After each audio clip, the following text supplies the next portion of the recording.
सणावार जरी असला तरी पण इथे भरपूर गर्दी पाहायला आपल्याला मिळते. कारण का ह्या मंदिराचं वैशिष्ट्य असं आहे की पुरातन मंदिर आहे आणि कडकेश्वरच्या पायथ्याशी वसलेलं मंदिर आहे. आणि इथे 18 गावाची युनिटी आहे. 18 गावाचं ट्रस्ट, 18 गावात मिळून ट्रस्ट आम्हाला पण घ्या. 1963 पासून त्या कमिटीच्या माध्यमातून देवाची देखभाल आणि मंदिराची डागडुजी तिथे 18 गावाच्या वतीने करण्यात येते. आणि ह्या महाशिवरात्रीच्या उत्सवाच्या निमित्ताने तिथे अनेक कार्यक्रम इथे सादर केले जातात.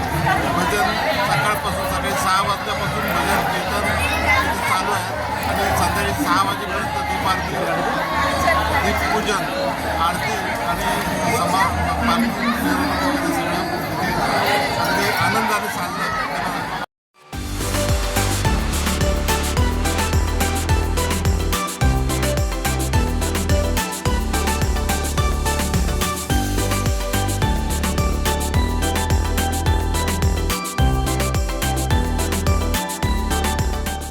टाइम्स डिजिटलला लाईक करा, सबस्क्राईब करा, शेअर करा आणि बेल आयकॉन दाबायला विसरू नका. पाहत रहा टाइम्स डिजिटल.